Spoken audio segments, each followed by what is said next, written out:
On est aujourd'hui le jeudi 28 octobre, on est le 20 Marcheshvan et notre cours sur la Haftara.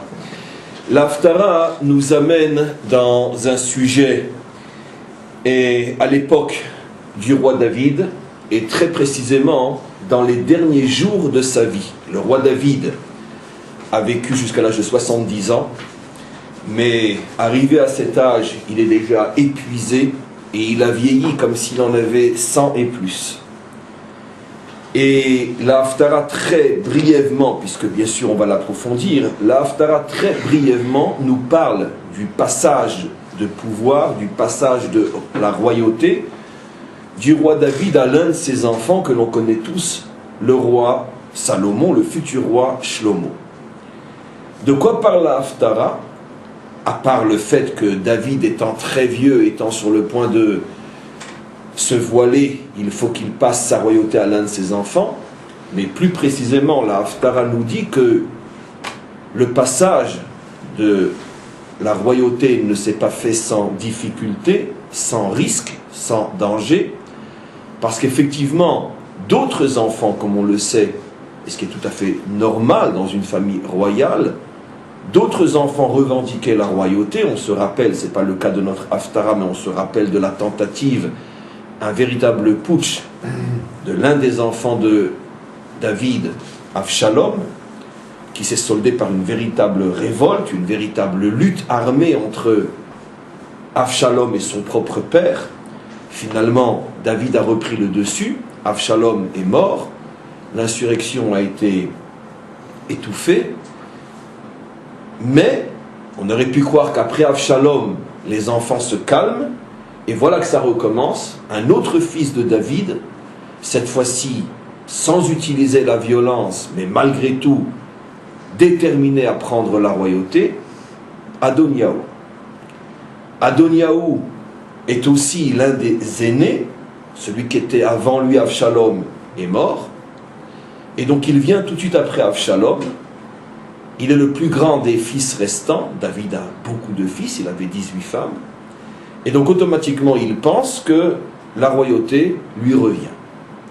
Le problème, c'est que ce n'est pas du tout comme ça que les choses se passent ou doivent se passer, parce que le grand prophète de l'époque, qui était en même temps le bras droit d'une certaine manière, et l'associé spirituel de David dans la Hanaga, dans la direction d'Israël, qui est le prophète Nathan. Le prophète Nathan avait déjà prévenu il y a fort longtemps David et donc tout Israël que celui qui avait été choisi ou celui qui serait choisi pour régner après David était Salomon, qui n'était pas du tout l'un des aînés, qui était plutôt l'un des cadets, et qui, comme on le verra, venait d'une femme très problématique, Bathsheba. Et donc, bien que le prophète avait déjà dit que ça serait Salomon, on sait très bien que toute l'histoire biblique est traversée par des révélations prophétiques qui généralement ne sont absolument pas écoutées et suivies par le peuple, et ni même les dirigeants, et parfois même des gens bien, qui ne sont pas des monstres ou des réchaïm, mais qui pour X raisons n'acceptent pas, ne veulent pas suivre l'ordonnance du prophète. On avait déjà expliqué à de nombreuses reprises cette année et d'autres années, que quand nous on parle de prophète, comme on est tellement éloigné et déconnecté de ces notions et de cette période, on a l'impression que vient un homme dont tout le monde voit qu'il est inspiré par Dieu, et ça devient donc évident avec toute la puissance de l'évidence, et comment qu'on pourrait ne pas faire ce qu'il nous dit. Et on est effaré, abasourdi quand on lit la Torah, quand on lit la Bible, on voit que les prophètes avaient un mal fou à se faire entendre. Et pas forcément par des renégats, par des méchants et des voyous. Adoniaou, par exemple, n'est pas du tout un voyou. La Torah dit clairement que c'était un bon enfant au point que son père, la Haftara, son père n'avait jamais eu besoin de lui faire la moindre réprimande. Toute sa vie durant jusqu'à ce moment-là, parce que c'était un enfant irréprochable. Irréprochable, bien que nos maîtres disent que justement même un enfant irréprochable, il ne faut pas trop lui donner le sentiment qu'il est effectivement parfait, parce que voilà, ça lui est monté à la tête, et il a voulu devenir roi, mais quoi qu'il en soit, c'était un enfant bien. En plus, il ne décide pas de devenir roi tout seul, il ne prend pas une couronne, il se la met sur la tête. La Haftara témoigne du fait qu'il amène avec lui pratiquement tout Israël, tous les dignitaires de la tribu de Yehuda. Ce ne sont quand même pas tous des mécréants. Ce sont ceux qui ont amené David, le père, au pouvoir. Ce sont ceux, toute la tribu de Yehuda, qui sont avec et derrière David dans l'exercice du pouvoir. Ce ne sont pas tous des voyous. De même, il amène avec lui le Kohen Gadol, Eviatar. C'est quand même pas un voyou. On est quand même à l'époque du roi David. Sa génération n'est pas une génération de voyous. Il amène avec lui le Sar Bitachon, ou plutôt le Ramatkal, qui est la même chose à l'époque, le chef des armées d'Israël, Yoav, qui est loin d'être un voyou, sinon il n'aurait pas été à la tête des armées d'Israël. Ça fait longtemps que le roi David l'aurait dégommé. En plus, à la tête des armées d'Israël, il a gagné et fait gagner toutes les guerres d'Israël. Donc ça ne peut pas être un renégat. On a donc la crème d'Israël qui est derrière Adoniaou pour être nommé roi. Et pourtant, tout le monde a entendu, comme le font remarquer les commentaires, tout le monde sait que depuis fort longtemps, le prophète Nathan a officialisé sa prophétie comme quoi Salomon serait roi. Alors qu'est-ce qui se passe? C'est vrai, ils ne vont pas tous ces révoltés jusqu'à prendre les armes, mais la Haftara précise que tous les généraux de l'armée étaient avec Adoniaou. On était à deux doigts d'un nouveau putsch et d'une nouvelle guerre civile entre les enfants de David et contre David lui-même, comme à l'époque de Avshalom. Donc qu'est-ce qui se passe? Pourquoi n'écoute-t-il pas le prophète? Quand les prophètes venaient déranger des rois méchants avec une cour corrompue, comme ça va être le cas souvent dans l'histoire, la question ne se pose pas. Ils sont corrompus et le prophète dérange. Mais là, je vous ai prouvé, c'est évident, que le prophète n'est pas écouté par la crème spirituelle et morale d'Israël. Alors pourquoi? Comment c'est possible? Première question. Mais avant de répondre à cette question, on va d'abord poser la question évidente, qui est la plus importante de toutes. Mais Ribono Shel Olam, quel est le lien avec notre paracha? Question que l'on pose chaque semaine quand on commence la Haftara. Mais quel est le lien entre le mariage, puisque c'est tout le sujet de la paracha, le mariage de Yitzhak avec Rivka, et ce complot avorté d'Adoniaou qui veut devenir roi à la place de son petit frère Salomon, et finalement David intervient au dernier moment. Bathsheba plutôt prévient David qui est déjà pratiquement mourant et qui ne sait même plus ce qui se passe dans le royaume. Nathan le prophète envoie Bathsheba, elle arrive alors que David était hyper protégé et entouré, plus personne ne pouvait voir David de peur de le déranger, parce que les conseillers et les gardiens de David connaissaient trop leur maître, à quel point il est sensible, à quel point il s'investit dans tout ce qui touche le peuple juif. C'est d'ailleurs pour ça qu'à 70 ans, il est déjà vieux et fatigué comme un homme de 500 ans. Et donc, ses serviteurs le protègent, il ne laisse personne s'approcher de lui, ses jours sont comptés. Et le prophète Nathan explique à Bathsheba comment arriver à se faufiler dans sa chambre et lui faire savoir ce qui est en train de se passer dehors. Ça ne loupe pas. Immédiatement, il se réveille comme un lion. Il oublie son âge, il oublie qu'il est en train de mourir. Et il donne des ordres pour tout de suite faire cesser le début de révolte et nommer Salomon tout de suite roi à sa place. De son vivant, il le fait asseoir sur son trône. Quel est le lien avec cette Haftara et notre paracha?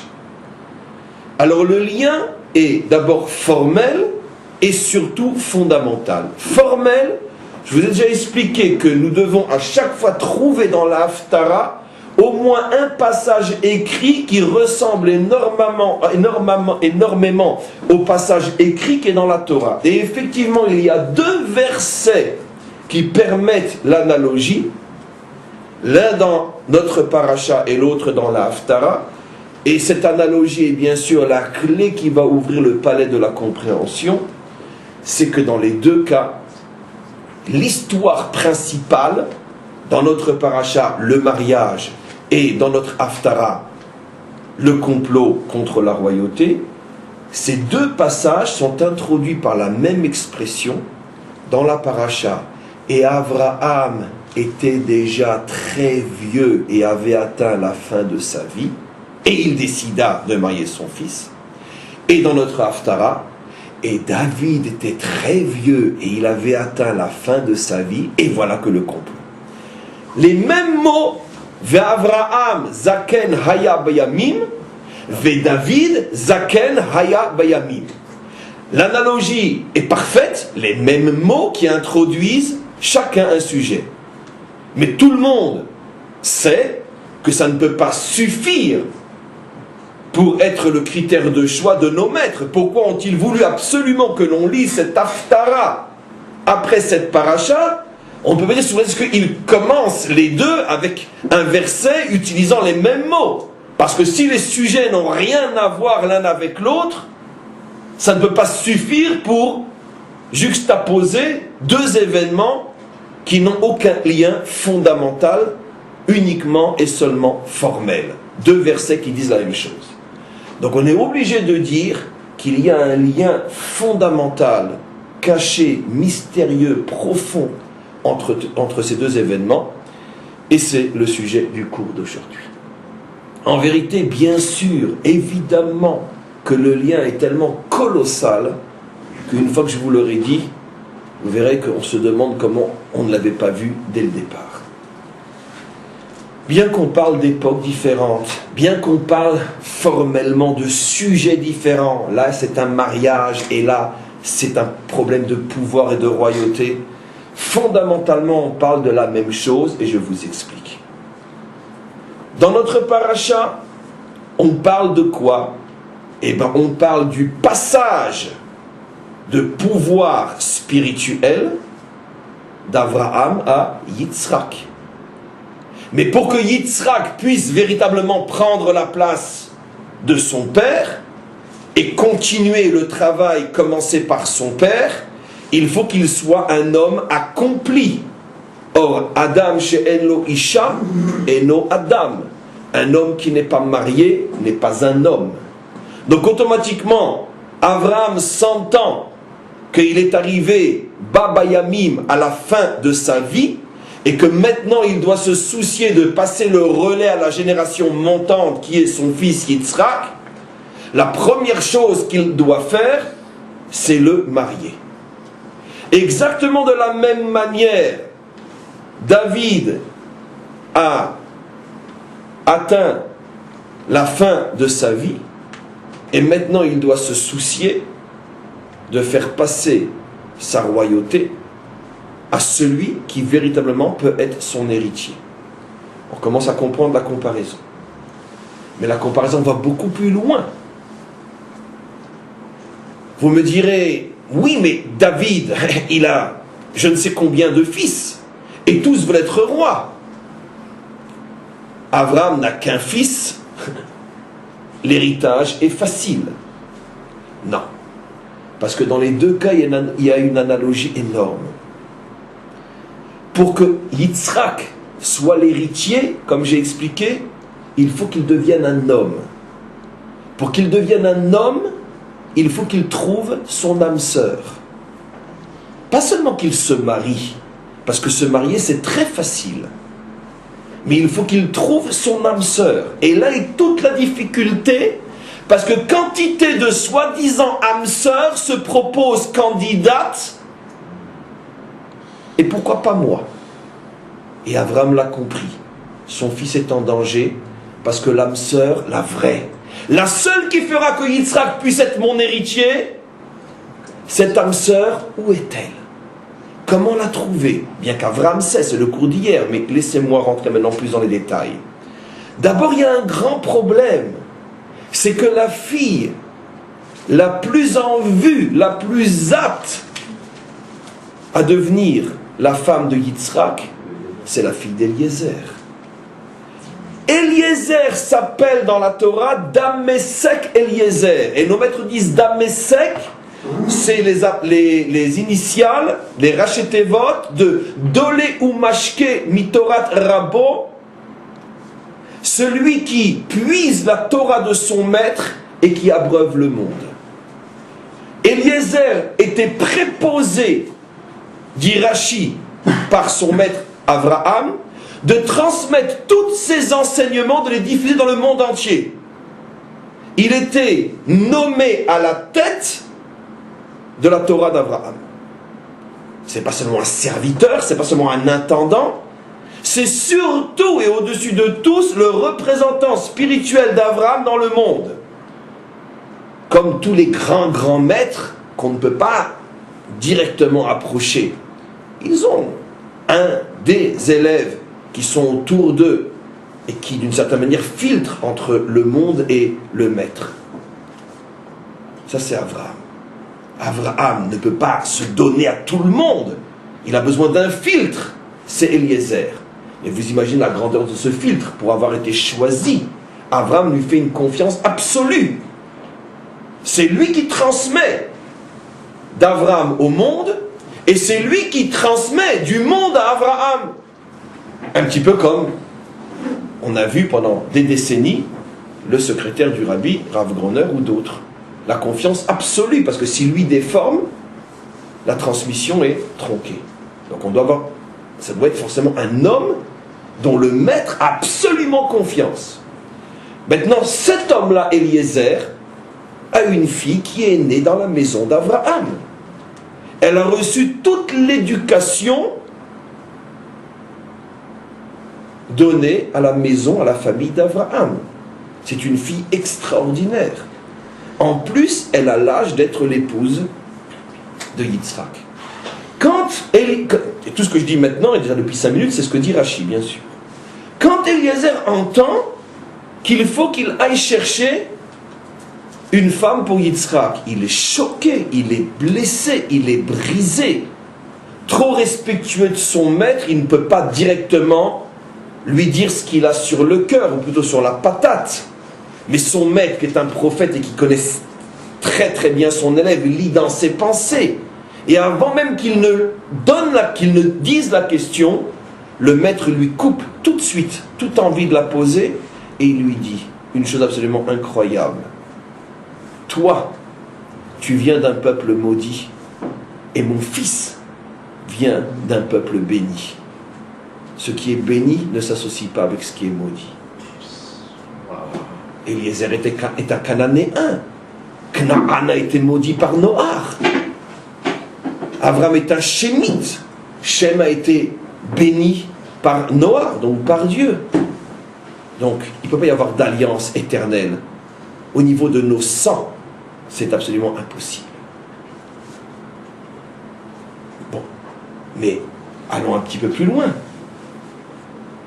Abraham a des centaines, des milliers d'élèves dont il ne restera plus rien par la suite, comme je vous ai déjà dit. Mais il a des milliers d'élèves. Abraham, ça fait presque 100 ans qu'il rayonne dans le monde entier, et en particulier Be'eretz Kna'an. Déjà avant de venir en Eretz Kna'an, la Torah dit Ve'tanefesh asher asu beharan. Il est monté, il est venu avec tous ses élèves. Vous imaginez combien il en avait en Eretz Kna'an? Dans toutes les villes, il y avait des élèves d'Abraham. Bien évidemment. Au tout début de notre paracha, comment est-il appelé par les habitants de Hebron? Nasi Elohim ata betochenu, le prince de Dieu, tu es parmi nous. Tout le monde connaissait et respectait Abraham. Donc cet homme-là a des milliers d'élèves qui ont des milliers de filles ou de sœurs. Il y a donc des milliers de candidates. Et Abraham sait que son fils est en danger. Il dit à Eliezer, non seulement il n'y a aucune chance avec la tienne, bien que tu es le plus proche de moi, mais je vais te faire jurer que tu ne prendras pour mon fils aucune des sœurs ou des filles de mes élèves. C'est à ça qu'il fait allusion lorsqu'il lui dit, jure-moi que tu ne prendras pas une fille de Canaan. Je vous pose une question évidente. Est-ce qu'on a besoin de faire jurer Eliezer qui ne lui ramène pas je ne sais quoi? Enfin, sinon, ça ne serait pas le plus grand élève, le plus grand compagnon d'Abraham s'il osait lui faire un coup pareil, de ramener je ne sais quel... Non, Mais c'est pas à ça que Abraham fait allusion. Abraham fait allusion à toutes ces filles extraordinaires qui sont dans l'entourage de la famille d'Abraham, qui sont toutes des candidates potentielles, et que vu de l'extérieur, et même un peu plus que de l'extérieur, il n'y aurait aucune raison de ne pas les choisir. Il y en a une centaine qui sont sorties avec le premier prix du Beth Yaakov ou du séminaire, et elles sont magnifiques,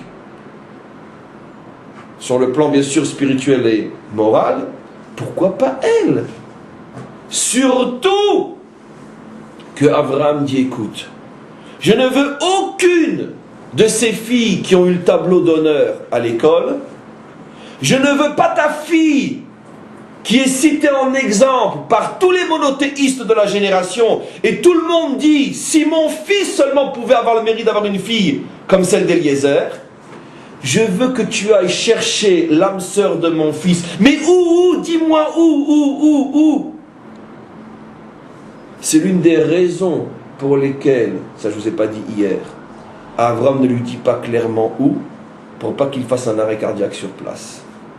Parce que s'il lui avait dit, la sœur de Lavan, la fille de Bethuel, celui qui va vouloir t'empoisonner lorsque tu vas rentrer dans sa maison, celle qui est la sœur de la plus grande crapule de notre génération, Lavan, et qui vit dans la ville la plus crapuleuse de la génération, au point que la Torah est obligée de préciser Betula ve'ish lo yada, elle était vierge et aucun homme ne l'avait connue. Et j'ai pas envie de vous le dire, mais vous avez qu'à voir ce que Rachid dit sur aucun homme ne l'avait connue. De là on comprend dans quelle ville elle vivait. Et c'est elle que tu vas aller chercher. Si Abraham lui avait dit ça sur place, il serait mort d'une crise cardiaque. Abraham savait, c'est un prophète, que quand il verrait sa grandeur avec l'histoire de l'eau, alors ça permettrait d'atténuer le choc qu'il a de la trouver dans un endroit pareil. Mais donc Abraham demande d'aller chercher l'âme sœur dans un endroit où jamais on n'aurait imaginé qu'elle puisse se trouver. Il a à disposition, à côté de lui, les plus belles filles de son pays. Et quand je dis belles filles, vous avez compris à quel niveau? La beauté de l'âme et la beauté du cœur et la beauté du comportement. Et tu me dis d'aller chercher une fille là-bas, dans un pays qui n'a même pas entendu parler de toi, qui n'est pas sous ton rayonnement monothéiste, car tu ne rayonnes, bien sûr, à l'époque il n'y a pas internet, donc tu ne rayonnes qu'en Eretz Kna'an, un endroit d'idolâtre, de débauché, dans la pire famille qui existe. Quand je vais y arriver, ils vont vouloir m'empoisonner. Là-bas, tu penses que tu peux ramener une fille pour ton fils? Oui, c'est là-bas que tu vas. Mais il fait qu'obéir à Dieu. Quelle est l'analogie? Évidemment qu'il faut... Mais c'est ça tout le problème. La question est sur Dieu. Alors, mais c'est elle est sur Dieu. Ça ne me dérange pas, elle est sur Dieu la question. Quelle est l'analogie? Qu'est-ce que ça change? J'ai pas peur de Dieu. Elle est sur Dieu, mais ça l'air. Quelle est l'analogie avec notre histoire? L'analogie, c'est exactement la même. Je ne comprends pas. David a 17 femmes qui sont toutes sorties de la cuisse du bon Dieu. Impeccable, bonne école, bonne famille, bonne éducation, clean. Tous les enfants de ces femmes, bon, à part Absalom, qui lui non plus n'était pas un bandit, mais ça lui est monté à la tête tellement il était intelligent, beau et fort, comme le dit d'ailleurs la Torah. C'est très dangereux d'être trop intelligent, trop beau et trop fort, ça monte toujours à la tête. Mais bon, c'était pas un bandit. Mais globalement, les enfants de David sont tous, bien sûr, de bonnes mères, de bonnes familles, de très bonne éducation. Et l'un des meilleurs de tous, c'est Adoniaou. Au point que son père, même s'il l'avait cherché, dit, la Haftara, il n'a jamais trouvé la moindre chose sur quoi lui faire un reproche. L'enfant parfait, dont on rêve tous, il pousse tout seul. Et quand son père le voit, il a une petite larme pour la photo. Merci mon Dieu, il m'a donné un fils pareil. C'est ça Adoniaou. Un enfant qui de sa vie n'a jamais fait la moindre erreur, n'a jamais mérité la moindre remontrance. Tout le monde est sûr que l'héritier de David va forcément être l'un de ses enfants de bonne mère. Et voilà que le prophète, là aussi c'est le bon Dieu, la question est sur le bon Dieu. Et voilà que le prophète, donc le bon Dieu, en décide autrement. Le futur roi, c'est le fils de la... Bon, quand elle rentrait, c'est la femme du roi, mais enfin derrière son beau... Ben oui. De quand David rentre au Beth Midrash, puis vous connaissez les Juifs, ils ont peur de rien. D'accord, culotté comme je ne sais quoi. David le roi, il rentre dans la maison d'études. Et puis, ceux qui étaient en train d'étudier le voyaient, il l'appelait. Vous imaginez, c'est pas n'importe qui est dans la maison d'études du roi. C'est sélectionné, c'est la crème de la crème. C'est pas n'importe qui étudie là-bas. C'est d'ailleurs les meilleurs, les plus grands, les plus forts, les bonnes familles, la noblesse. Ils appelaient David et ils disaient, David, viens nous expliquer, qu'est-ce qui se passe si un homme va avec une femme mariée? David, à ce moment-là, dit dans les psaumes, mon sang ne coulait plus dans mes veines. Il me faisait honte en public, tout roi que j'étais. Mais je me reprenais et je leur répondais, un homme qui va avec une femme mariée, excusez-moi, comme je sais le dire, est un véritable salaud. Mais d'un autre côté, s'il fait teshuva, il a part au monde futur. Mais un homme qui fait honte en public à son frère, il n'a pas de part au monde futur. Donc ce que vous faites, c'est pire que ce que j'ai fait.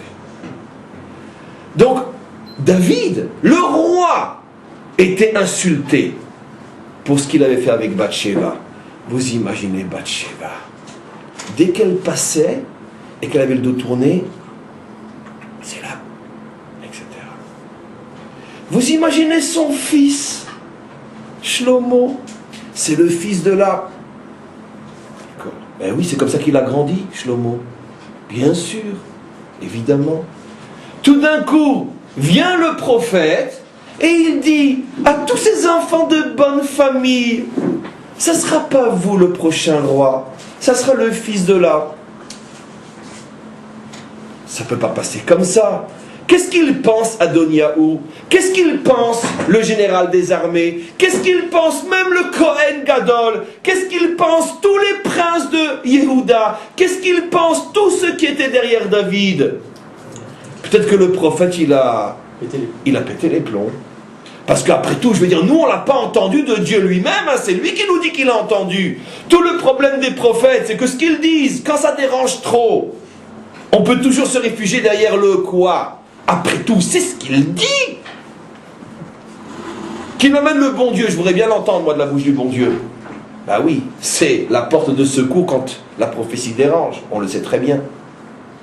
Donc automatiquement, depuis que Nathan avait dit le prochain roi serait Shlomo, le peuple et la crème du peuple rigolaient dans sa barbe et n'en pensaient pas moins. On verra bien qui verra le dernier. J'aimerais bien voir, moi, que le fils de la soit à la tête d'Israël. Mais le maître du monde, dans les deux cas, on a décidé autrement. Dans le cas de Rivka, il a décidé que la sœur de la crapule et la fille du bandit deviendraient l'épouse, l'héritière de Sarah, le cours d'hier, et celle qui construirait Yitzhak pour en faire l'héritier de son père. Et de la même manière, le même bon Dieu, car lui n'a pas vieilli, bien qu'il s'est écoulé quelques siècles entre les deux histoires, le même bon Dieu a décidé que le fils de la serait l'héritier de son père, et pas les enfants des belles, charmantes, très spirituelles et très morales, et rien à se reprocher de toutes les autres femmes de David. Alors il y a quand même un sacré problème avec le bon Dieu. Mais dis-moi, maître du monde, qu'est-ce que tu fais tellement, toi, dans les bas-fonds de ce monde? C'est incroyable. Tu te délectes dans la médiocrité, dans la bassesse. Ça, c'est le point commun entre ces deux histoires. Merci, Rabinovitch. Parce qu'il fallait le faire. Ça, c'est le point commun entre ces deux histoires. Rares sont les haftarot qui sont à ce point collés à la paracha, comme celle-là, et rares sont les haftarot qui au départ ont l'air de n'avoir aucun point commun avec la paracha, et qui se retrouvent être le miroir de la paracha. C'est exactement le même problème. Alors maintenant, continuons l'analogie et revenons à ce que vous sous-entendiez dans la question. Effectivement, dans les deux cas, c'est le même maître du monde qui a fait savoir que c'était à chaque fois celle qu'on n'attendait pas. C'est effectivement le maître du monde qui révèle à Abraham, le cours d'hier, que Rivka est née et qu'elle est l'âme sœur. C'est le maître du monde qui révèle à Nathan que Bathsheba est la matrice de la royauté. Plus encore, nos maîtres disent, dans leur langage à eux, codé, mais qui est très significatif, et je vous l'ai déjà rapporté, que le couple sacré David-Bathsheba a été créé pendant les 6 jours de la création. Ça veut dire quoi? Dans le langage des maîtres, Rehuya Haïta, c'est dans le Talmud, Rehuya Haïta Bathsheba le David Ameler, mais Sheshet Yeme Bereshit. Ça veut dire quoi? Mais tout a été créé pendant les jours de la création, pas ce couple, ni plus ni moins qu'un autre. Mais ce qu'on veut nous dire, c'est la chose suivante. De la même manière que tout celui qui regarde le récit de la création voit que la Torah ne parle que des créations, on pourrait dire, fondamentales. Elle ne rentre pas dans les détails, elle ne parle pas de la création, par exemple, des cailloux, des grains de sable, de telles fleurs, des roses, des tulipes. Elle parle de choses globales. Dieu a créé la végétation. Mais dans la végétation, c'est des millions de fleurs. Dieu a créé l'espace, mais l'espace, c'est des millions d'étoiles. Dieu n'en parle pas. La Torah parle un langage klali. Donc il n'y a aucun risque que ma femme et moi, mais ne vous inquiétez pas, la vôtre aussi, ne soit mentionnée dans le récit de la création. Parce que nous, on est des êtres particuliers, on n'est pas des êtres globaux. Mais si nos maîtres nous disent, c'est ça le décodage de cet enseignement, que ces deux âmes ont été créées dans le récit de la création, et il y a des allusions où, mais peu importe, ça veut dire que ces deux âmes, la rencontre entre ces deux âmes fait partie du projet fondamental de la création. C'est aussi fondamental l'union entre David et Bathsheba que l'est le soleil, la lune, le ciel et la terre, l'eau et le sec. Il ne pouvait pas y avoir de monde sans soleil, il ne peut pas y avoir de monde sans David et Bathsheba. Par contre, il peut peut-être y avoir de monde sans nous. Donc on n'a aucune chance d'être dans le Maaseh Bereshit. Et pourquoi la preuve? C'est que le Mashiach sort d'eux. Évidemment. Le Messie sort d'eux. D'aucune autre des 17 autres femmes. Des 18 femmes, la lignée David-Bathsheba produit le Mashiach. Puisque c'est Salomon et ses enfants. Jusqu'à aujourd'hui. Donc, c'est vraiment l'union fondamentale qui est aussi importante que le cosmos ou la Terre. Le monde ne peut pas exister sans ça. Alors je vous pose maintenant la question évidente, mes amis. Alors si Rivka est l'âme sœur, au point qu'il n'y a pas d'héritage sans Rivka qui se marie avec Yitzhak, vous imaginez le rôle, l'importance de cette femme, c'est elle qui va décider de la survie du projet. Si Yitzhak s'était marié avec la belle, la magnifique, la charmante, la très diplômée fille d'Eliezer, c'était la fin du peuple juif. Elle se marie avec la fille et la sœur des bandits, et c'est le début de l'histoire juive. Pareil pour David, et c'est ce que Bathsheba lui dira, c'est le dernier mot de la Haftara, quand Bathsheba voit que son mari rassemble ses derniers microns de force pour réagir et mettre Salomon à la place de Adoniaou, qu'est-ce qu'elle lui dit Bathsheba? Yechia Meler David Leolam, le roi David vivra pour toujours. De là l'expression David Meler Israël, Chai Vekayam, on le doit à une femme, on le doit à elle, ça vient d'elle. Pourquoi elle lui dit à ce moment-là, maintenant je sais que tu vas vivre toujours? Parce que si Chas Veshalom, un autre enfant que mon fils avait été roi, la royauté de David se serait arrêtée, et donc le Ham Israël se serait arrêté, et donc le projet se serait arrêté, et toute la création se serait arrêtée. Voilà l'enjeu de la Haftara comme la Paracha. Alors on peut poser une question. Alors pourquoi maître du monde, c'est si difficile? Pourquoi c'est pas clean? Pourquoi c'est pas une autoroute? Pourquoi ces chemins de montagne qui longent la falaise et à chaque fois on croit qu'on va tomber dans le précipice? Mais pourquoi c'est tellement difficile de trouver Rivka? Pourquoi c'est tellement difficile de trouver le roi Salomon? Pourquoi la première chose qui se présente et qui semble la plus évidente et la plus facile et la plus tout le monde est d'accord que ça doit être ça, pourquoi c'est jamais ça? Pourquoi est toujours ce piège de ce qui semble être évident est un mensonge et ce que tout le monde pense être faux ou inacceptable est la vérité? Pourquoi, maître du monde, tu diriges ton monde comme ça? Pour répondre à cette question, écoutez-moi bien. On donne un machal, un exemple extraordinaire. Quelqu'un a un liquide en face de lui et il n'arrive pas bien à définir ce que c'est. Est-ce que c'est de l'huile, quelque chose de gras ou non? Il a un doute. Quel est le test qu'il doit faire? Prendre ce liquide, le mélanger avec un autre liquide, et s'il voit qu'il remonte à la surface, il est sûr qu'il est en présence d'huile, d'un corps gras, ce qu'on appelle l'huile, les essences. L'essence a une propriété. Toutes les essences remontent à la surface. Elles ne se mélangent pas.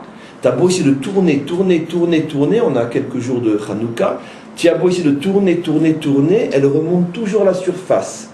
Impossible de la faire tomber en bas. Mais pour faire la preuve qu'on est en présence d'essence, il faut bien donc la mettre dans un milieu contraire, et si elle n'est pas de l'essence, elle va s'écrouler, et si elle est de l'essence, elle va le prouver en remontant. C'est exactement ce que fait le maître du monde dans son histoire. Pour montrer, pour dévoiler, pour mettre en évidence l'essence, il la met dans un milieu contraire à sa nature véritable, et la réaction qui se crée, qui se provoque, quand tu mets l'essence en présence de son contraire, l'essence s'enfuit, elle retrouve son identité et elle remonte à la surface.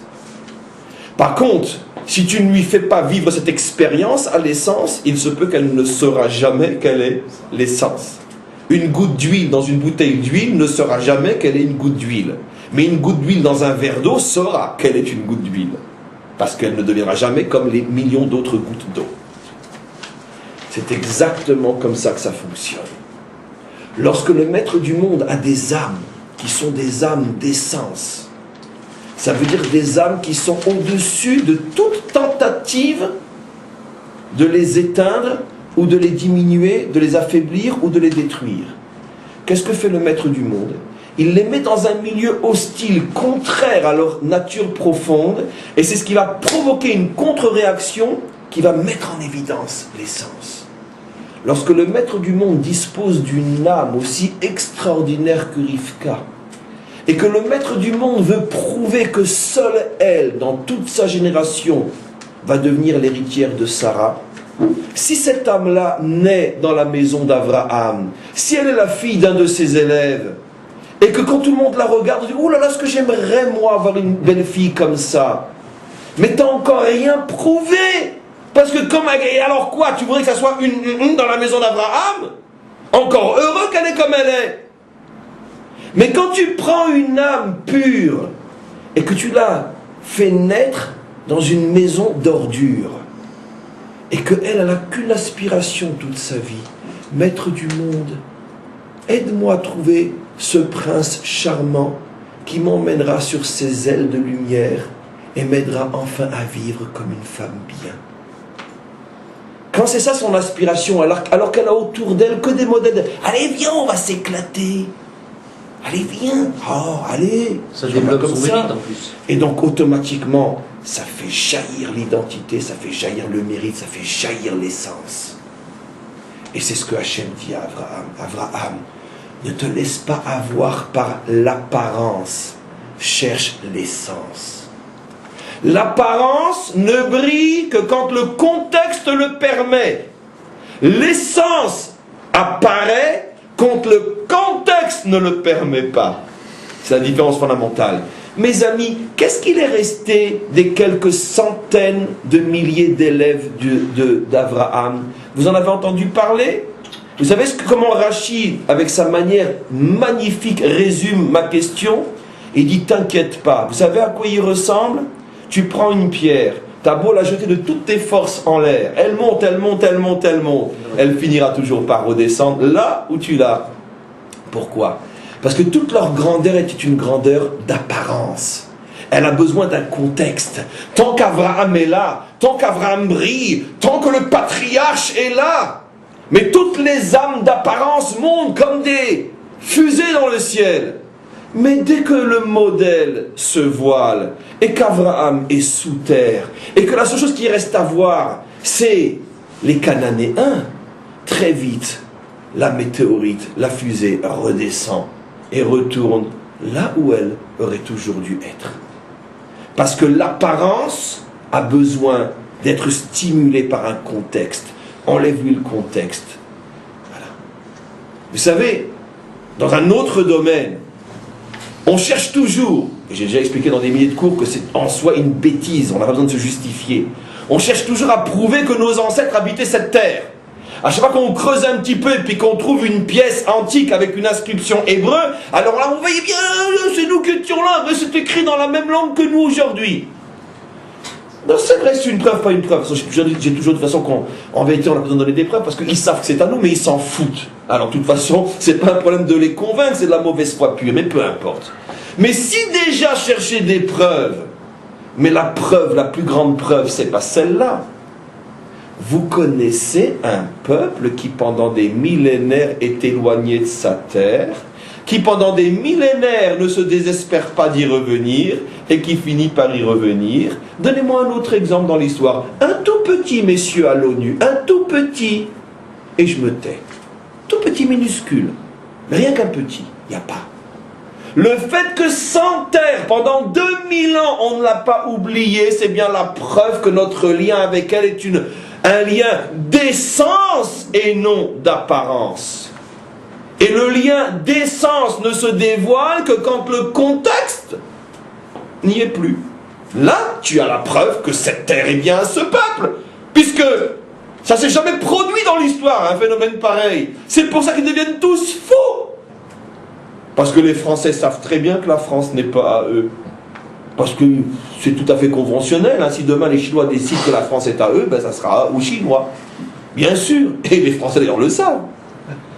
Mais nous, on ne peut pas nous l'apprendre. Parce que même si pendant 2000 ans, on installe quelqu'un d'autre dessus, de toute façon, on finira toujours par y revenir. Et ça les rend fous tous de voir qu'il y a un peuple sur terre qu'on ne peut pas séparer de sa terre. Ça les rend fous. Parce qu'eux savent tous qu'ils ne sont là où ils sont que parce que la convention historique le veut bien. Mais qu'en réalité, ça ne repose sur rien, que sur une convention. Je reviens maintenant à notre histoire. Donc Dieu prend l'âme de Rivka et il dit à Abraham, regarde, je vais te prouver que c'est elle et pas une autre. Parce que je vais la mettre dans l'endroit le plus contraire à la moralité et la spiritualité. Et regarde la petite Rivka, ce qu'elle va devenir. Regarde. Quand Eliezer va lui proposer, lui demander de l'aide, regarde ce qu'elle va faire. Non, j'attends la réponse. Il dit, oui, mais vous avez expliqué hier que c'est le bon Dieu qui lui a mis dans... Et vous connaissez tous la réponse. Le maître du monde ne prendra jamais un morceau de bois pour en faire un saint ou un juste. Même si le maître du monde donne des forces et aides, il faut malgré tout qu'au départ, il y ait un réceptacle qui s'y prête. D'accord? Il n'y a que chez les nations qu'un âne peut se mettre à parler. L'âne de Bilam. Mais chez nous, un âne ne parlera jamais. Parce qu'il faut mériter l'aide du divin. Donc si Rivka est choisie pour être manipulée par le divin, pour en faire une super généreuse, c'est qu'au départ elle a forcément en elle quelque chose au-dessus de la normale. Sinon elle n'aurait pas été choisie par Dieu pour faire plus encore. Donc quand Eliezer voit ça, il dit, waouh, la sœur de l'homme le plus cupide du monde, qui est prêt à me faire crever, rien que pour me prendre mes 10 chameaux.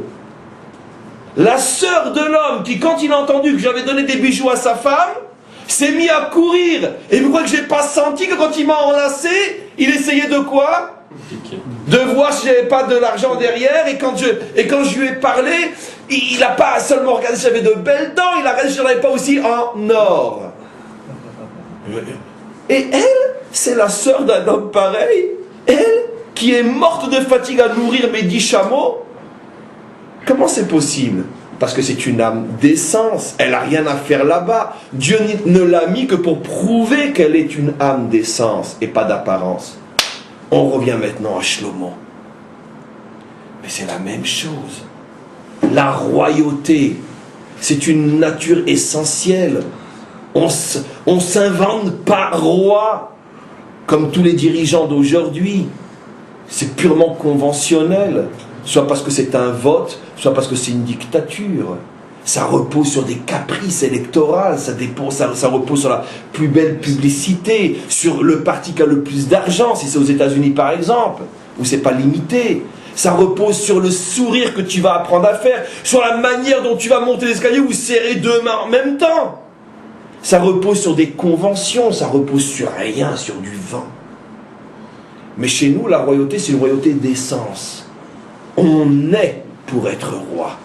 On est avec un N-A et on est roi avec un N''EST. Ça ne s'invente pas un vrai roi. Alors comment parmi les 30 ou 40 ou 50 garçons, fils de David, puisqu'il a 18 femmes, et qui sont tous des petites lumières en soi, et je ne le dis absolument pas d'une manière péjorative, ce sont toutes des lumières, mais pour être tout sauf roi. Parce que roi, ça ne s'invente pas. Roi, c'est une qualité d'essence. Et donc, David lui-même ne sait pas. Parce qu'il les aime tous, ses fils, de la même manière. C'est un vrai bon père. En plus, il y en a certains pour lesquels il a même petite préférence. Parce que si on lui demandait à lui qu'est-ce que t'en penses, il aurait sans doute lui aussi dit Adoniaou. Le seul de mes enfants à qui je n'ai jamais eu besoin de faire un reproche. Oui papa, qu'est-ce que tu veux papa? Est-ce que je présente service papa? Toujours il ramène des sangs à l'école. Il est le premier à taper à ma porte le matin pour m'apporter mes pantoufles. Ça c'est Adoniaou, un enfant magnifique. Vient le prophète et il lui dit non, c'est pas Adoniaou. N'importe quel autre roi aurait pris le prophète gentiment et lui aurait dit écoute, d'accord, ou tu dégages ou t'es mort. Et tu te tais d'abord. Si tu veux dire que le bon Dieu t'a dit une bêtise pareille, je te tue. Non mais ça va pas, non. Mais David, c'est ça ce qui fait sa grandeur, c'est qu'il est David. Il croit le prophète parce qu'il sait que par définition, le prophète est là pour nous casser les pieds. Parce que sinon on n'a pas bien de lui. Donc si le prophète m'arrange, c'est pas un prophète. Bien sûr. Quelle est la définition d'un vrai maître dans le Talmud? Celui qui a plus d'ennemis que d'amis. Nos maîtres vont jusqu'à dire, si dans une ville, un dirigeant spirituel est apprécié de tous, sachez que c'est un charlatan. Pourquoi? Parce que si tu es censé être le modèle spirituel, tu es donc forcément censé remettre les gens en place. Comment tu n'as que des amis? Car c'est clair qu'avant la venue du Messie, c'est impossible une ville où tout le monde se comporte bien.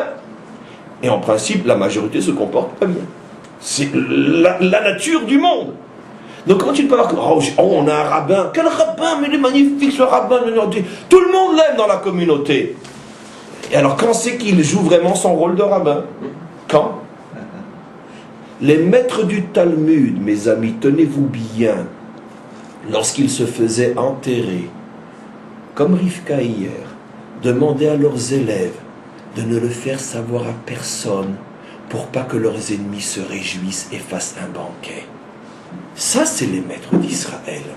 Parce que quand on est un homme de vérité, on ne peut avoir que des ennemis dans ce monde.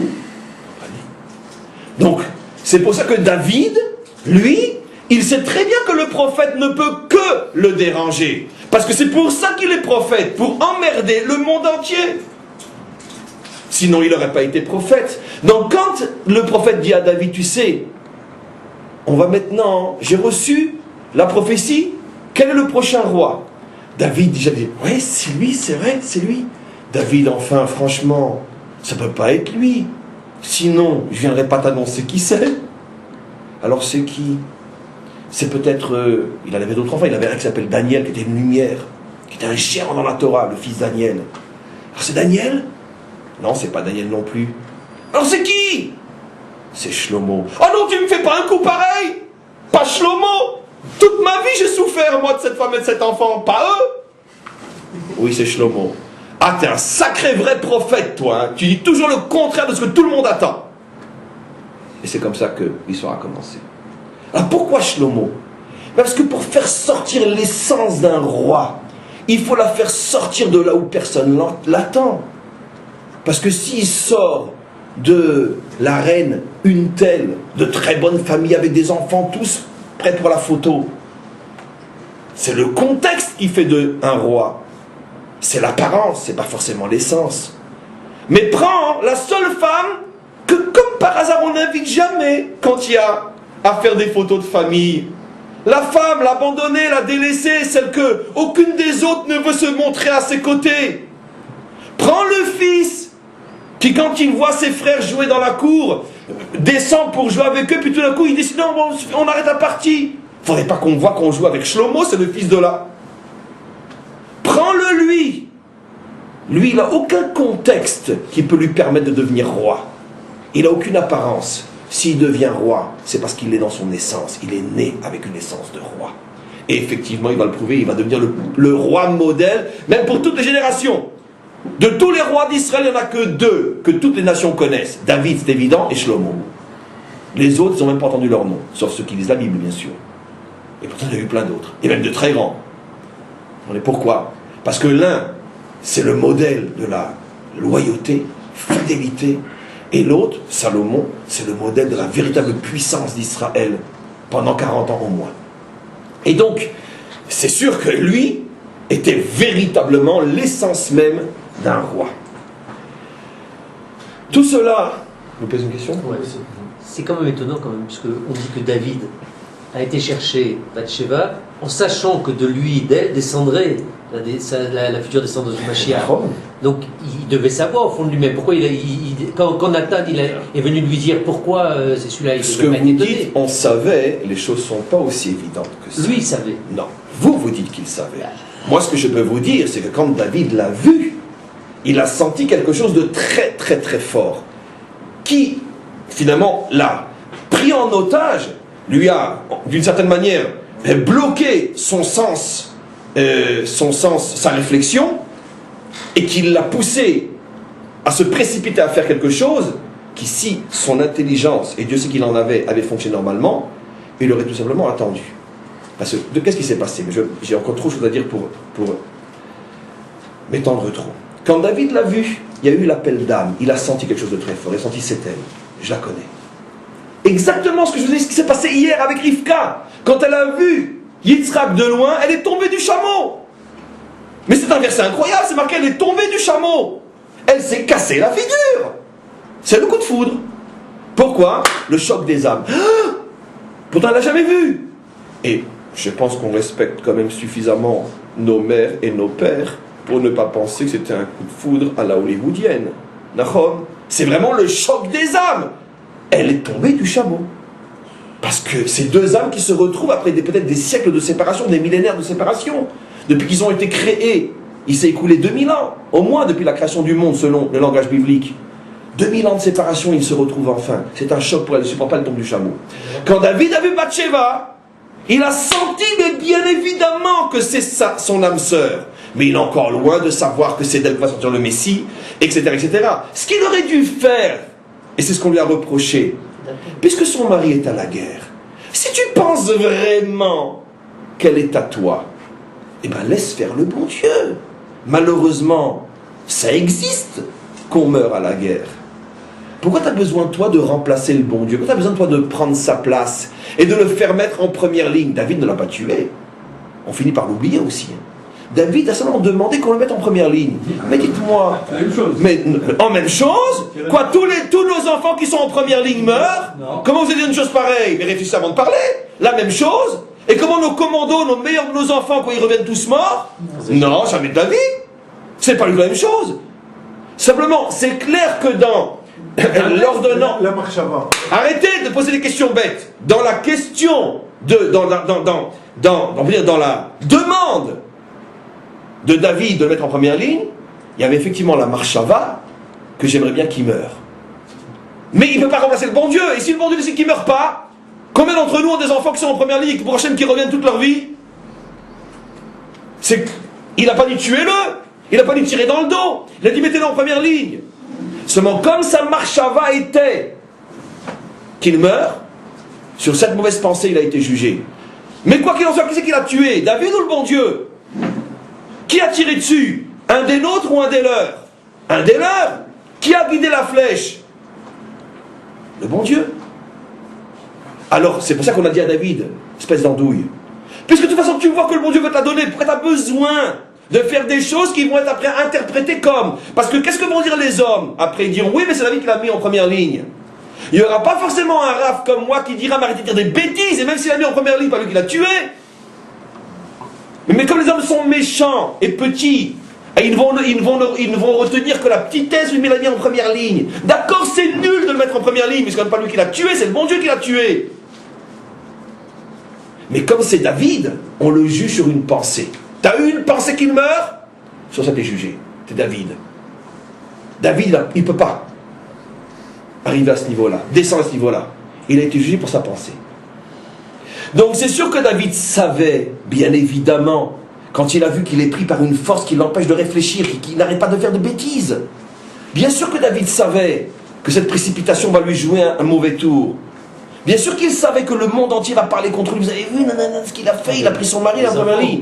Mais les enfants, et qui crée une véritable bombe à retardement dans sa propre famille. Mais ce qu'il le savait, mais il n'a pas pu se retenir. Pourquoi? Parce qu'il sentait que ces deux âmes se retrouvaient, ça faisait des millénaires qu'elles étaient séparées, et le monde n'avait été créé que pour leur rencontre, comme ce que disent nos maîtres. Les 6 jours de la création n'ont été faits que pour eux. Donc ne jugeons pas David. Mais si nous, on avait été à la place de David, d'accord, avec une serviette, une assiette, une fourchette et un couteau, on la mettait dedans et on la dégustait. D'accord? Si on avait été à la place de David. Alors arrêtons, comprenons ce qui se passe. Mais que David ait vu que le Messie sortirait d'elle, ben voilà que non. Ça, il l'a entendu que des décennies après, des années après, par le prophète Nathan. Même lui était sûr que ça ne serait pas Salomon. Ça a été pour lui une révélation. Quand on verra, quand on étudiera, j'espère, ces textes-là. Lui ne s'y attendait pas du tout. Salomon, l'enfant le plus problématique de la femme qui jusqu'à aujourd'hui n'est pas reconnue comme étant une femme légitime, tout le monde la traite de pas de lui. Mais qu'est-ce qui s'est passé encore une fois? Il s'est passé qu'à 2 reprises, le maître du monde a voulu mettre en évidence que si quelque chose est destiné par le mérite de l'essence, quoi qu'on fasse pour l'empêcher, ça se passera. Et si quelque chose est soi-disant destiné à jouer un rôle que par le mérite de l'apparence, quoi qu'il fasse, ça ne se passera pas. C'est les 2 modèles, Adoniahu, Shlomo, la fille d'Eliezer, Rivka. Toutes les chances apparentes sont du côté d'Adoniahu. Il a avec lui le chef des armées, tous les généraux, le Kohen Gadol, toute la tribu de Yehuda, vous le verrez dans l'Haftara. Il a les meilleurs avec lui. Tout est là pour qu'il devienne roi. Il ne le sera pas. Shlomo a tout pour ne pas devenir roi. Il le devient. La fille d'Eliezer a tout pour devenir l'épouse. Elle ne le devient pas. Rivka a tout pour ne pas la devenir. Elle le devient. Maintenant, grâce à ça, on peut comprendre quelque chose d'extraordinaire. Je vous ai dit dans le cours d'hier que j'en parlerai la prochaine fois, mais j'en parle déjà aujourd'hui. On avait terminé le cours d'hier en se posant la question, mais comment est-il possible? Alors si Rivka est tellement grande, entre le cours d'hier et le cours d'aujourd'hui, on ne peut même plus la regarder parce qu'on va avoir un torticolis. Si elle est tellement grande, Rivka, comment on peut sortir d'elle Esav? Et je vais compléter ma question. Et comment de Hagar, qui est certainement moins grande que Rivka, bien qu'elle est très grande elle aussi, pourquoi ne sort que Ishmaël, qui est un enfant de cœur par rapport à Esav? Je parle d'Ishmaël biblique. La preuve, c'est qu'il est le seul de ces personnages qui ont, d'une certaine manière, mal tourné, sur lequel nos maîtres disent qu'il a fait teshuva avant de mourir. Et, pour bien nous le montrer, dans le verset qui parle de sa mort, les mêmes mots qu'on utilise pour la mort d'un juste sont dits, Vaïkva, et Rachi sur place dit, ces mots-là ne sont dits que pour la mort d'un juste. Il est mort comme un juste. Et dans notre paracha, vous le verrez, quand les deux fils, Yitzhak et Ishmaël, vont enterrer leur père, il est dit d'abord Yitzhak avant Ishmaël, bien que Ishmaël a 13 ans de plus que Yitzhak, et de là nos maîtres apprennent que déjà bien avant sa mort, il avait compris que l'héritier était Yitzhak et non lui, et il laisse Yitzhak passer devant lui. Donc l'Ishmaël biblique, bien que le nom nous dérange, mais essayons de nous déconditionner à penser n'importe quoi quand on lit la Torah. L'Ishmaël biblique est un enfant bien, avec un dérapage, mais c'est un enfant bien, un enfant largement au-dessus du standard. Pourtant il ne vient que de Hagar. Comment Esav, qui est l'affreux, tout ce que vous voulez, qui va engendrer toutes les clipotes du monde, Amalek et tout le reste, et déjà Amalek avait un père, Éliphaz, qui aurait pu ouvrir une école d'abomination, puisqu'on sait comment Amalek est né. Éliphaz, petit-fils de Rivka.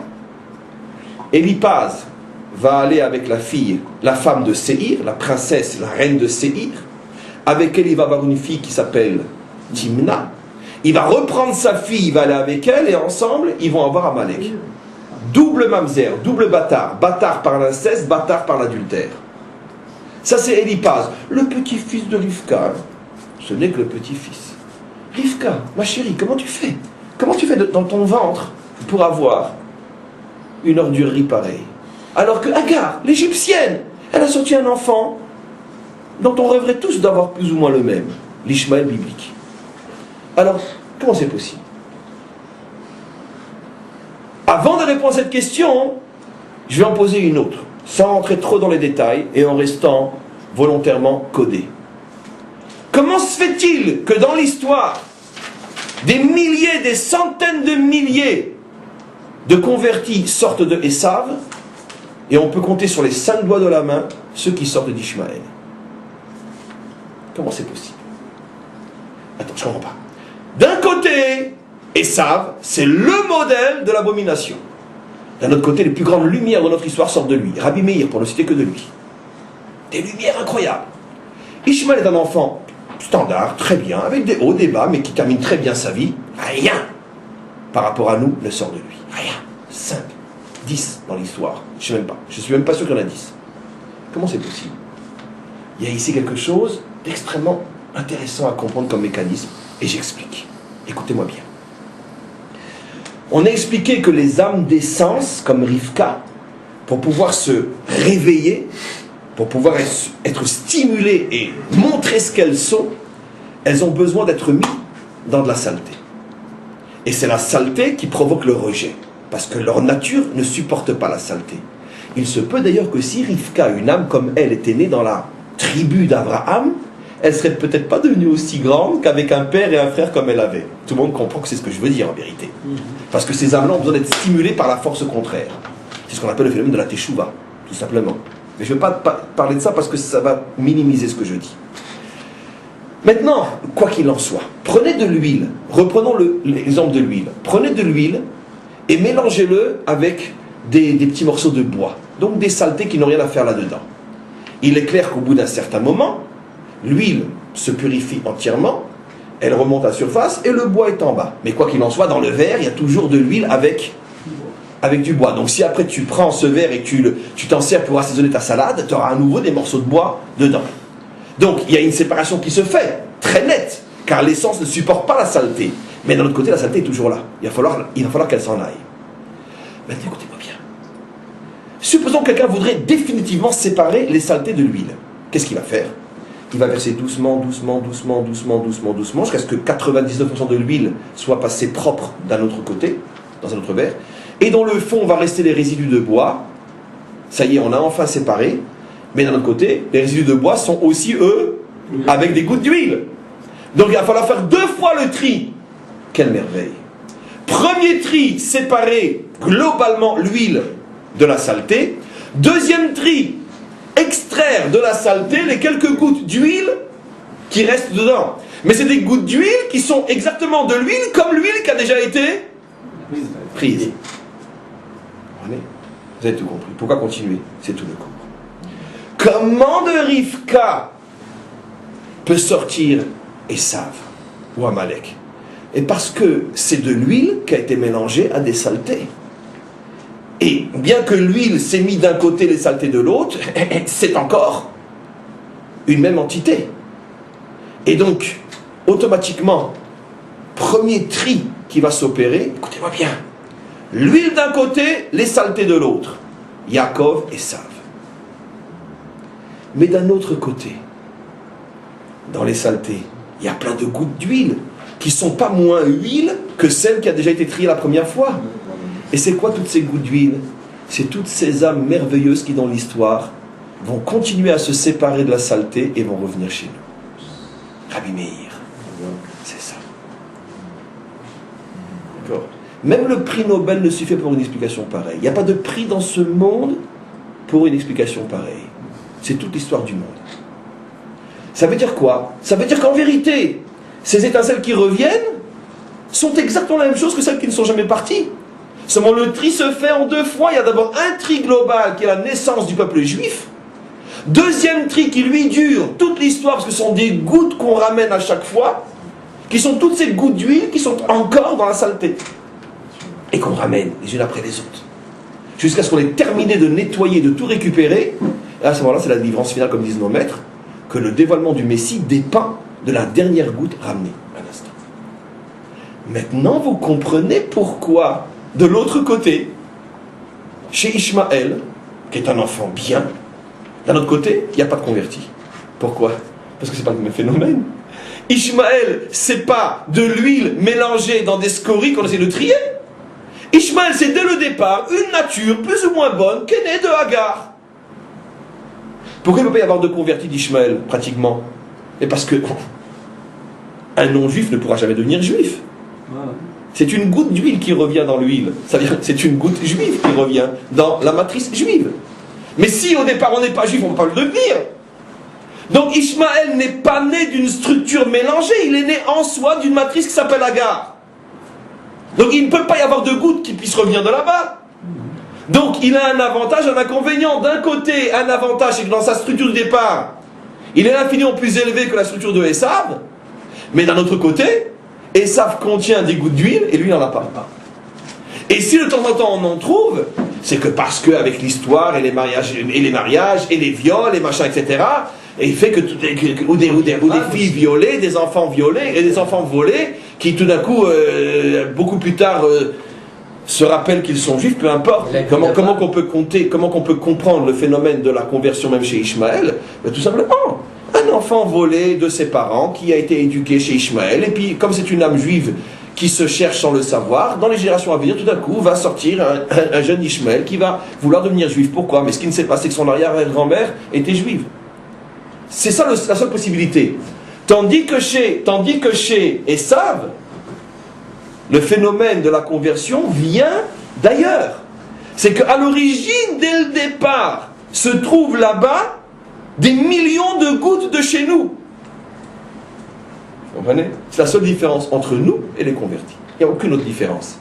Nous, on a déjà toute l'huile, presque toute l'huile dans le verre, presque. Parce que pour que le verre soit plein, il faut récupérer les millions de gouttes et ça prend des millénaires d'histoire. Et quand le verre est enfin plein, à ce moment-là, c'est la délivrance. C'est ça que nos maîtres disent que la délivrance dépend du retour de la dernière goutte. Oui. Alors le modèle de la délivrance par rapport à ce que vous dites, on voit que Moshe Rabbeinu, on le prend, on le met dans la maison de Paro. On voit Esther, on la prend, on la met dans la maison. Toujours le même phénomène. Mashiach, on le prend, on le met où alors? C'est pour ça que nos maîtres disent que le Mashiach naît à la porte de Rome. C'est-à-dire quoi? Eh bien, interprète, je ne vais pas tout dire. C'est un cours comme ça, tu as besoin que je t'interprète, comprends tout. Mais tu peux tout comprendre et tout sera juste. En une phrase, nos maîtres répondent à ta question, et cette phrase-là est la clé que n'importe qui peut utiliser après un cours comme le mien. C'est ce que nous disent nos maîtres lorsqu'ils disent que le Mashiach naît à la porte de Rome. C'est exactement ça. Il ne naît pas à Jérusalem, il ne naît pas je ne sais où, dans ces contextes saints, il naît précisément dans le contexte contraire. C'est exactement ce qu'ils disent. C'est le même phénomène qui se répète à chaque fois. Là où doit jaillir l'essence, la matrice est contraire à ce qu'elle fait jaillir. Il sait qu'il est juif. Comment? Il sait qu'il est juif. Ça, sincèrement, je te crois que je ne vais pas demander. J'étudie beaucoup avec lui, je sais énormément de choses, mais ça, je ne peux pas te dire, il m'a dit que je ne dois pas le dire. Je t'en ai dit beaucoup. Mais en tous les cas, il est absolument évident que le dévoilement du Mashiach reprend en tout point ce qu'on explique dans ce cours. Vous savez, il y a une histoire authentique que j'ai déjà racontée qui illustre d'une autre manière, mais dans la même direction, ce que je dis. Une histoire authentique qui a été racontée par les plus grands élèves du Ari Akadosh. Un jour, le Ari Akadosh a rassemblé ses élèves et il leur a dit: ce Shabbat, on va prier dans une petite synagogue aménagée dans Tzfat qui ne servait pas à la prière du Shabbat. Et il dit, je vous prends, vous, mes 10 élèves principaux, et je vous préviens, ce Shabbat, pendant Kriyat Torah, va se passer quelque chose d'énorme. Le Mashiach va se dévoiler. Il sera le 7e montée, la 7e montée. Vous vous préparez, vous allez faire 310 tvilot au mikvé, etc. Vous préparez. Il leur donne quelques indications comment se préparer. Et voilà que le grand Shabbat arrive. Il rentre le matin pour la prière du Netz, il ferme la porte, il ferme les volets que personne ne peut les voir, on va préparer des bougies à cet effet, et voilà. Et il leur dit la chose suivante, ça commence, je vous préviens. Les 6 premières montées vont se passer très facilement. La 7e, vous allez avoir une très très grande épreuve. Si vous ne la tenez pas, on est reparti pour 3500 ans, pour 500 ans, 600 ans, jusqu'à aujourd'hui. Ok, très bien. Qu'est-ce qu'il peut y avoir comme épreuve? Il n'y a pas de Cosaque, il n'y a pas si. Qu'est-ce qu'il peut y avoir comme épreuve? Il n'y a pas. Qu'est-ce qu'il peut y avoir dans une synagogue à Tzfat? Une épreuve. Très bien. Le Ari Akadosh, c'est lui le Chazal.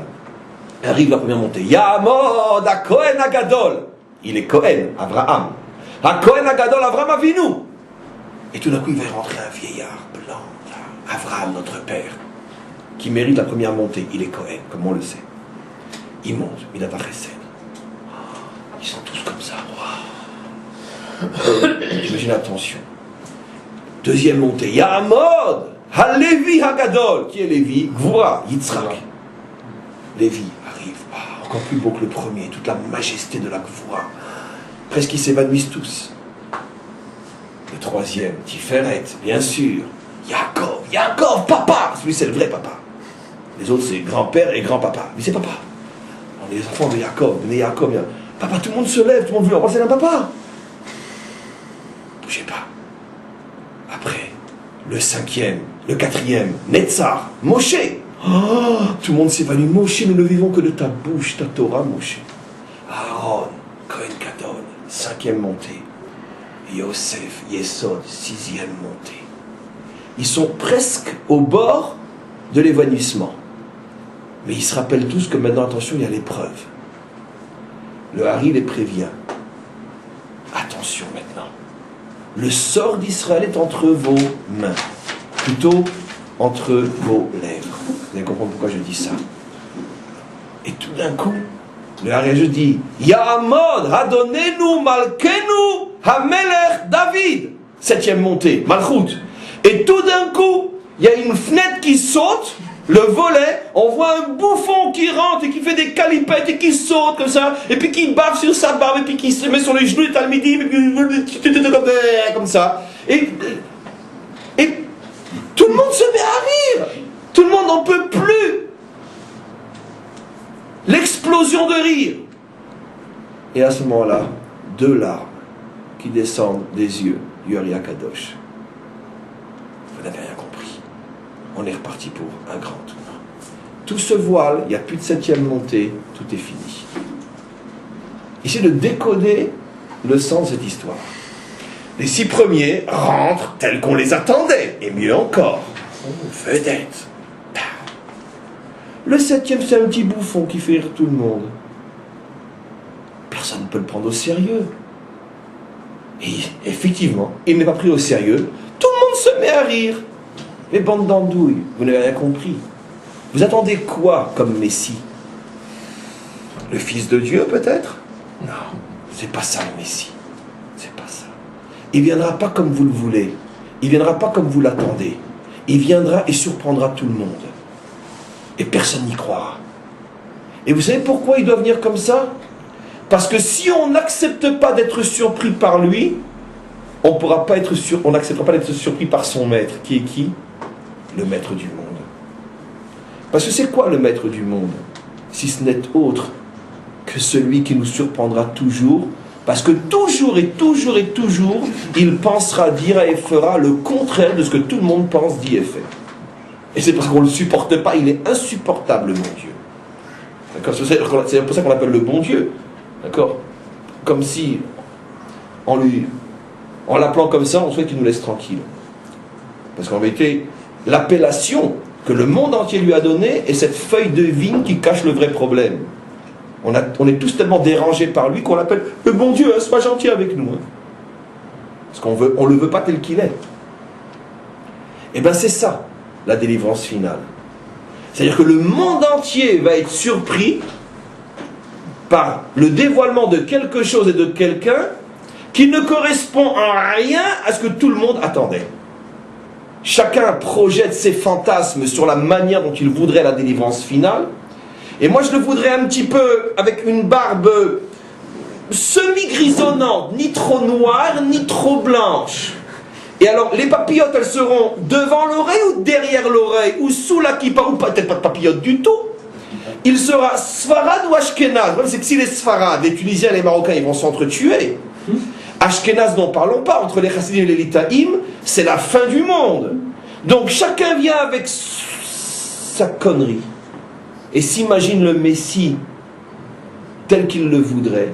Et c'est pour ça que le Messie ne pourra être ni Svara, ni Ashkenaz, ni Chassid, ni Litaï, ni jeune, ni vieux, ni rien. Il correspondra à rien. Torah Hadasha Mi'iti Tetse. Quelque chose de complètement nouveau qu'on ne pourra enfermer dans rien parce qu'il correspondra à tous tout en étant rien. Et c'est ça le Messie. Parce que si, Chas Veshalom, le Messie s'identifie à quelque chose de connu, on est foutu.